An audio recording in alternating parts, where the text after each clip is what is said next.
இன்றைக்கி நம்ம வீடியோவில் accounts from incomplete records. So இந்த சாப்டரில் தான் ஒரு சம் பார்க்க போகிறோம். ஸோ இது வந்து எக்ஸசைஸ் சம் 13 சம். இது 12th ஸ்டாண்டர்ட் புக்லேருந்து எடுத்துருக்க சம் தான். இது நம்ம சம்மை ஒரு ரீட் பண்ணிட்டு சம் எப்படி போடலான்றது பார்க்கலாம். From the following particulars calculate total sales அப்படின்னு கொடுத்துருக்காங்க. ஸோ டோட்டல் சேல்ஸோட வேல்யூ வந்து கால்குலேட் பண்ண சொல்லியிருக்காங்க. ஸோ சம்மில் என்னென்னலாம் கொடுத்துருக்காங்க அப்படின்னு பார்த்தோம்னா, டெப்டாஸோட ஓப்பனிங் கொடுத்துருக்காங்க 2,50,000. தென் பில்ஸ் ரிசீவபிள் 1st April 2008, அதாவது பில்ஸ் ரிசீவபிளோட ஓப்பனிங் கொடுத்துருக்காங்க. So cash received from debtors 7,25,000. Cash received for bills receivable 1,60,000. Bad debts வந்து 30,000 கொடுத்துருக்காங்க. Then bills receivable dishonour 15,000. Return inwards வந்து 50,000. பில்ஸ் ரிசீவபிள் க்ளோசிங் வேல்யூ கொடுத்துருக்காங்க 90,000. இதே போல் சண்டே டெட்டாஸோட க்ளோசிங் வந்து 2,40,000 கொடுத்துருக்காங்க. லாஸ்ட் ஒன் பார்த்திங்கன்னா கேஷியர்ஸ் வந்து 3,15,000 கொடுத்துருக்காங்க. ஸோ இதில் வந்து பார்த்திங்கன்னா பில்ஸ் ரிசீவபிளோட ஓப்பனிங் எது கொடுக்குறாங்க அப்படின்னு பார்த்தோம்னா, நமக்கு டெப்டாஸோட வேல்யூ தெரியல. ஸோ அதனால் அந்த வேல்யூ நம்ம ஃபைண்ட் அவுட் பண்ணுறதுக்காக நம்ம இங்கே வேல்யூ பில்ஸ் ரிசீவபிளோட ஓப்பனிங் அண்ட் க்ளோசிங் கொடுத்துருக்காங்க. ஓகேங்களா? ஸோ இதில் ரெண்டு விஷயம் நம்ம ஃபைண்ட் அவுட் பண்ண போகிறோம். என்ன அப்படின்னு பார்த்தீங்கன்னா, பில்ஸ் ரிசீவபிள் அக்கௌண்ட்டோட ledger account, then total debtors அக்கௌண்ட்டோட லெட்ஜர் அக்கௌண்ட் இங்கே கொண்டு வர போகிறோம். ஓகேங்களா? ஸோ ஃபஸ்ட்டு நம்ம பில்ஸ் ரிசீவபிள் அக்கௌண்ட்டோட ஓப்பனிங் பார்க்கலாம். ஸோ இதுக்கான ஃபார்மேட்டை நான் இதுக்கு முன்னாடி வீடியோவில் நான் அப்லோட் பண்ணியிருக்கேன். அதோட லிங்க்கை டிஸ்கிரிப்ஷனில் கொடுக்குறேன், தேவைப்படுறவங்க பாருங்கள். ஃபஸ்ட்டு பில்ஸ் ரிசீவபிள் அக்கௌண்ட்டோட ஓப்பனிங் பார்க்கலாம். வந்து பார்த்தோம்னா 60,000 கொடுத்துருக்காங்க.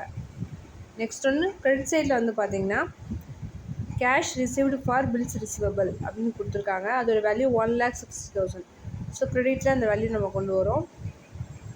நெக்ஸ்ட் ஒன்று பார்த்திங்கன்னா bills receivable dishonoured. So by debtors account 15,000 இங்கே கொண்டு வரும்.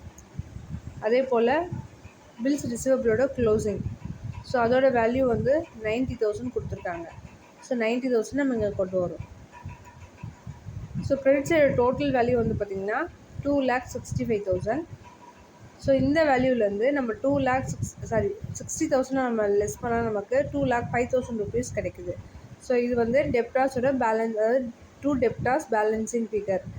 ஸோ இது எப்படி சொல்லலாம்னு பார்த்தீங்கன்னா, பில்ஸ் ரிசீவபிள் ரிசீவ்டு வேல்யூ வந்து 2,05,000 ருபீஸ். ஓகேங்களா?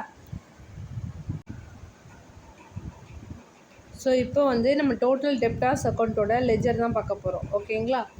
ஸோ ஃபஸ்ட்டு வந்து பார்த்திங்கன்னா டெப்டாஸோட ஓப்பனிங் 2,50,000, அதாவது balance broad on 2,50,000. So debit side வந்து பார்த்திங்கன்னா வேறு என்ன சார்ஜஸ் கொண்டு வரணும் அப்படின்னு பார்த்தோம்னா, ரிசீவபிள் வந்து டிஸானர்டு, அதாவது பில்ஸ் ரிசீவபிள் வந்து டிஸானர்டு சார்ஜஸை இங்கே டெபிட்டில் கொண்டு வரணும். ஸோ அதோட வேல்யூ 15,000 இங்கே கொண்டு வரும். ஓகேங்களா? ஸோ நம்ம கிரெடிட் சேல் தான் நம்ம ஃபைண்ட் அவுட் பண்ண போகிறோம். நம்ம டோட்டல் சேலுக்கு வந்து பார்த்திங்கன்னா நம்ம cash sales and credit sale நம்ம ஆட் பண்ணி கிடைக்கிறது தான் வந்து டோட்டல் சேல்ஸ். ஓகேங்களா? So credit sale balancing figure. Credit சைடில் வந்து பார்த்திங்கன்னா first cash received from debtors, அதாவது பை கேஷ் அக்கௌண்ட் 7,25,000. இந்த வேல்யூ நம்ம இங்கே கொண்டு வரோம். நெக்ஸ்ட் ஒன்று பார்த்திங்கன்னா நம்ம ஃபைண்ட் அவுட் பண்ணியிருக்கோம் பார்த்திங்கன்னா, பில்ஸ் ரிசீவபிள் அக்கௌண்ட்டில் டெப்டாஸோட வேல்யூ ஃபைண்ட் அவுட் பண்ணியிருக்கோம் பார்த்திங்களா, 2,05,000. ஸோ அந்த வேல்யூ இங்கே கொண்டு வரோம், அதாவது by bills receivable account 2,05,000. Next ஒன்று ரிட்டர்ன் இன்வர்ட்ஸ் 50,000 கொடுத்துருக்காங்க. By sales return 50,000. நெக்ஸ்ட் ஒன்று பார்த்திங்கன்னா பேட் டெப்ஸ் 30,000 கொடுத்துருக்காங்க. ஸோ பேட் டெப்ஸ் வந்து நம்ம 30,000 இங்கே கொண்டு வரோம். லாஸ்ட் ஒன் பார்த்திங்கன்னா டோட்டல் டெப்டாஸ் அக்கௌண்ட்டோட, அதாவது டெப்டாஸோட க்ளோசிங். ஸோ க்ளோசிங் வந்து பார்த்திங்கன்னா 2,40,000 கொடுத்துருக்காங்க. By balance carried down 2,40,000. ஓகேங்களா? ஸோ இப்போது கிரெடிட் சைடோட டோட்டல் வேல்யூ வந்து பார்த்தோம்னா 12,50,000. ஸோ இந்த வேல்யூலேருந்து நம்ம வந்து 2,65,000 நம்ம லெஸ் பண்ணோன்னா நமக்கு 9,85,000 ருபீஸ் கிரெடிட் சேலோட வேல்யூ கிடைக்குது.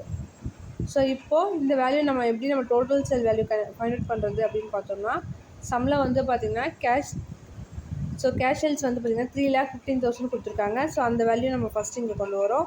தென் கிரெடிட் சேல் வந்து பார்த்திங்கன்னா 9,85,000 கொடுத்துருக்காங்க. ஸோ இந்த ரெண்டு வேல்யூ நம்ம ஆட் பண்ணால் நமக்கு டோட்டல் சேல்ஸ் வேல்யூ வந்து பார்த்திங்கன்னா 13 லேக் கிடைக்குது. ஓகேங்களா?